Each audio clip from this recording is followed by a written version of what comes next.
Yeah, Okay.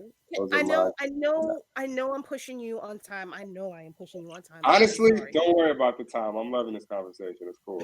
Okay, okay, see, cool. All right. But still, respect. For I need sure. to She talk kicked the about T hustle off of matters. the word. That's she said. She kicked the T off of the word, y'all. Respectfully, I need you to talk about hustle matters Matter. entertainment. Because I was listening to your podcast. Yes, he has a podcast. I need him to put a new episode up at some It's point because old. I know it's old, and that's why That's I'm saying crazy. I need He said I you found it. I did. I found it. I went looking. I sure did. I was doing She's my research. I stalking said, "Wait, everything, sir. he got a whole podcast and he not on it no more. What's going on? I know you busy and you popping, but I need you to be up there promoting your peoples and your wares, sir. That is That's the a this is the thousand place to do percent that." all it was, man. I started it.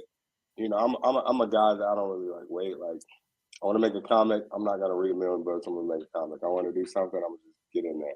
And so I started the podcast, but I didn't realize how much work it would be to do it. And Mm. so and I didn't have a team. It was me and my cousin who's like an audio engineer.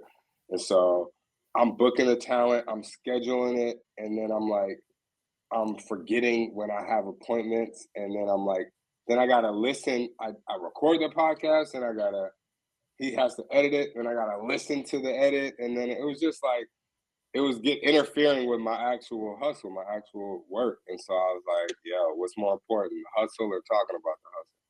So I had to pause it.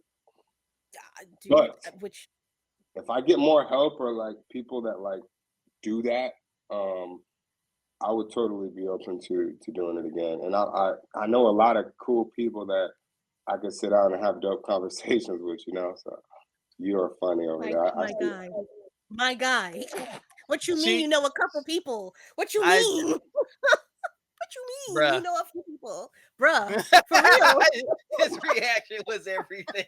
Y'all are funny. I do. I'm sorry. I I've been doing this for about I've been doing this since 2011, YouTube and podcasting and everything, and I love it because as Blerds, we have a message, and as an older Blerd, I want to see this generation realize there were people who created something before you came along. Y'all didn't innovate this shit.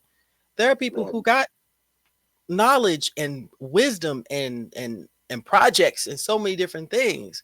What you're bringing to the table is part of this table, and I want to man, see more people get on board with this book. Okay.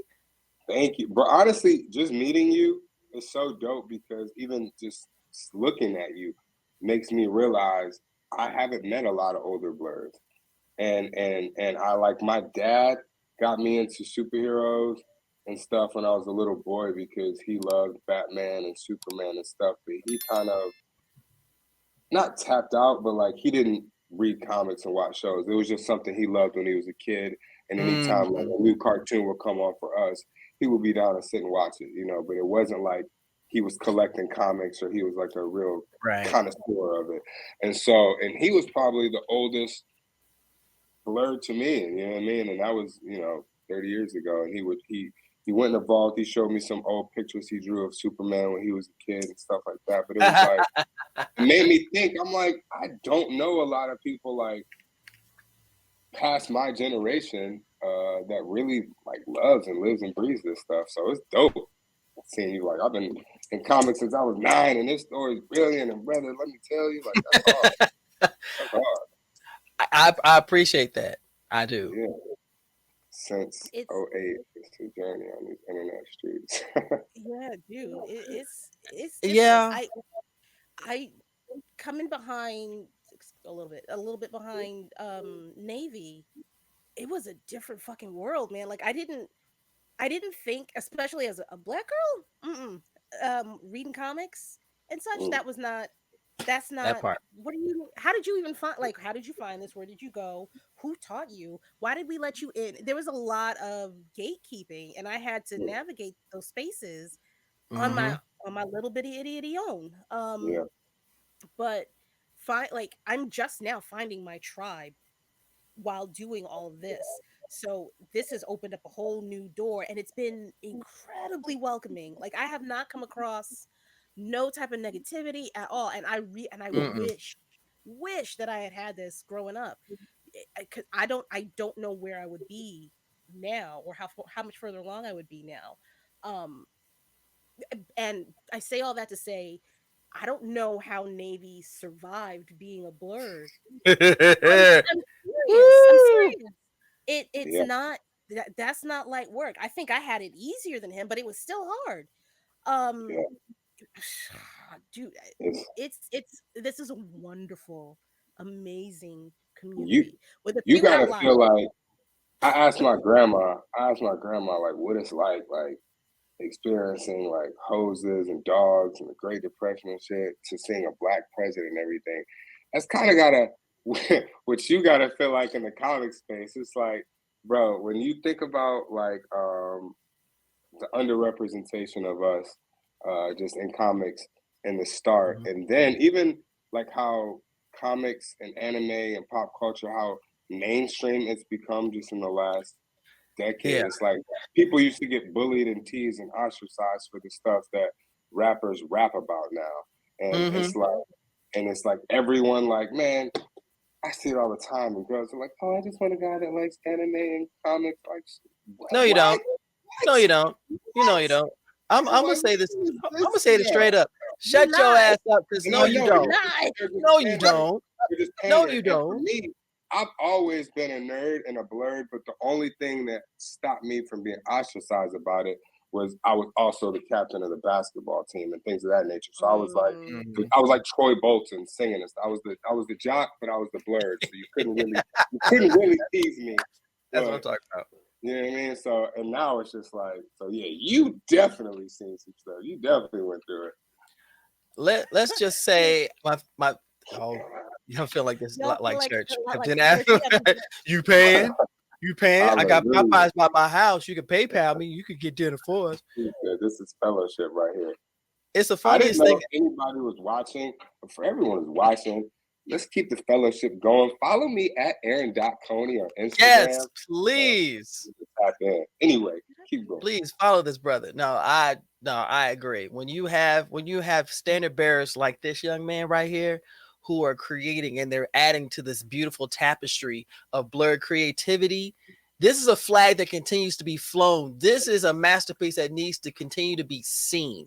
And Wow. anyone who doesn't feel like they contribute to this masterpiece, I want you to stop listening to the people who don't have your best interest, who do not want to see you realize your passion, and say it, just Reverend. embrace all of us melanated superheroes. Because guess what? We are gods in human form, and there ain't nothing that's gonna stop us. Okay. Mm. Now I say all that to say this, just to talk about what Aaron said. My favorite story is when I was 10.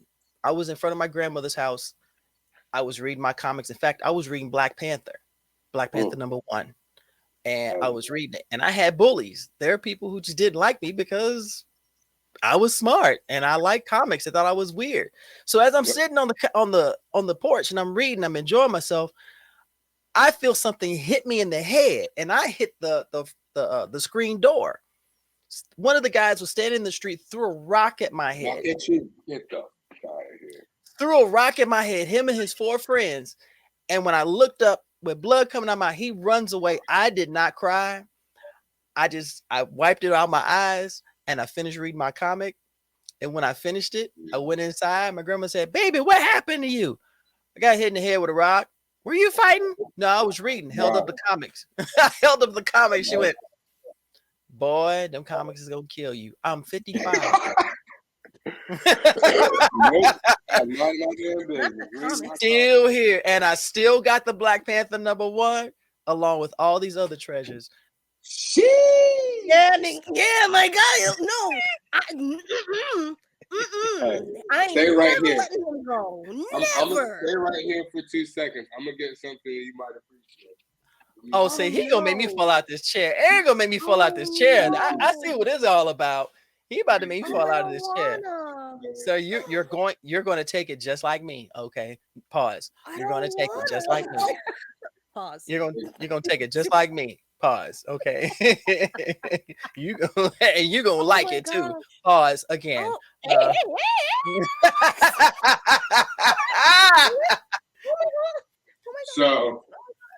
It's not Black Panther. If it means something to you, it doesn't matter. So I shouldn't tell my ideas, but I'm gonna share a little bit of this one because if someone does it, they do it, whatever. But so I collected. I don't know if you know the Meteor Man issue. Yo, I got that one too. I got them too. Yo, the Meteor Man run from the movie. I grabbed all of these, and I've been reading them, and I've been writing a Meteor Man reboot, basically like a Phantom Panther, mature Meteor Man reboot. Yeah, sir. I don't know what's gonna happen with it. What? We need that. We need that. We need that.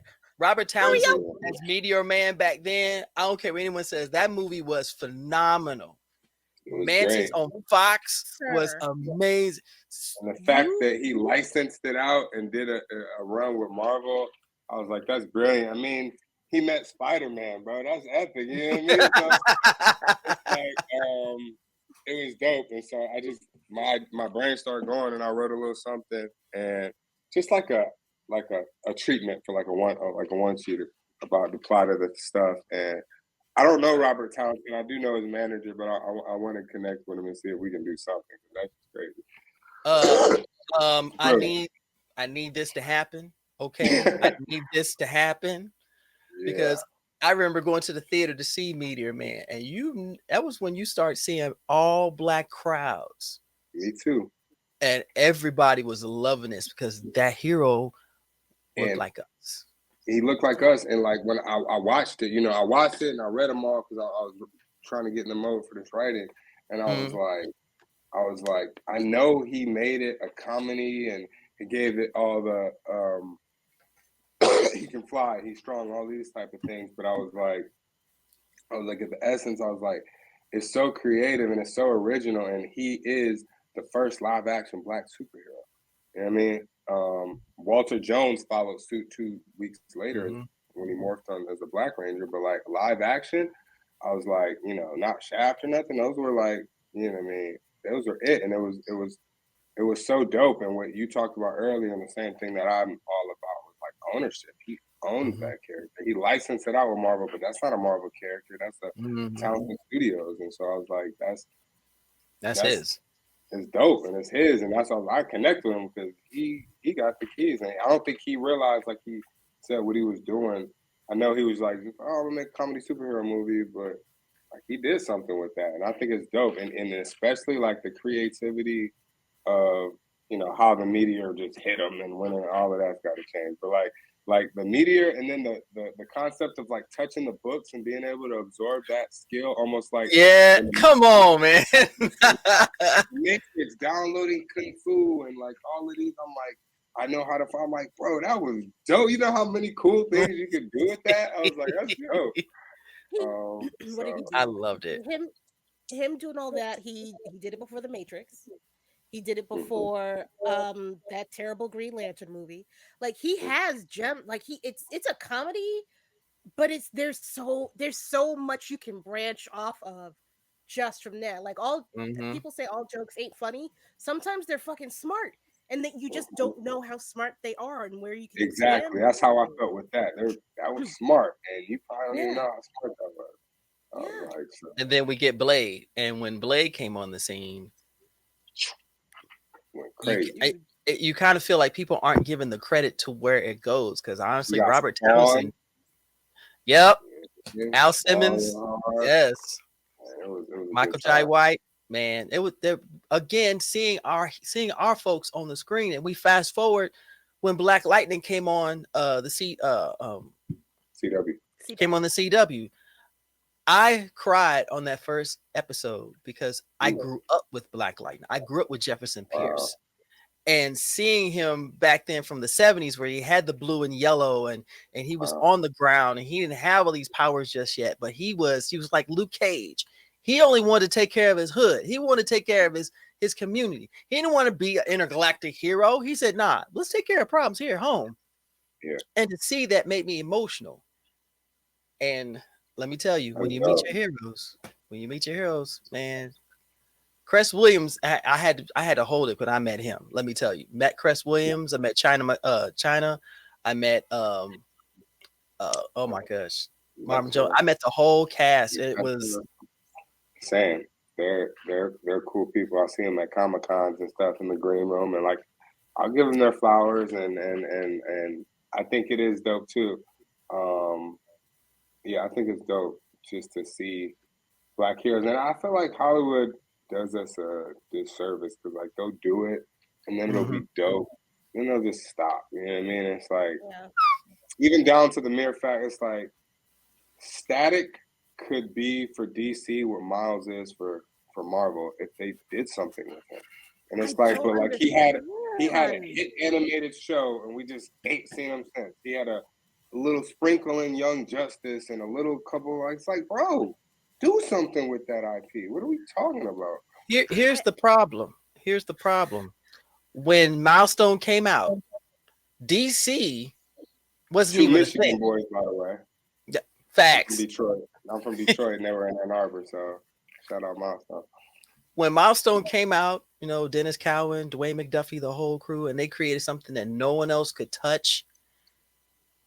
They had something, and they wanted to bring it back. So, of course, what happens when you give anything to a major comic company?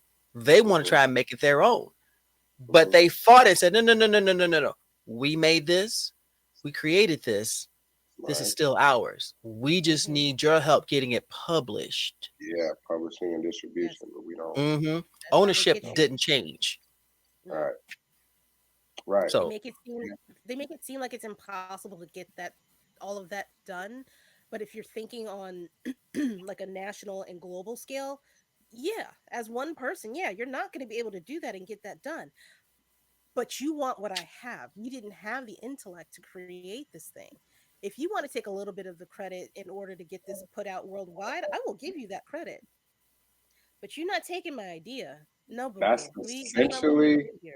that's essentially where I'm at with it. And I talked to originally Blake was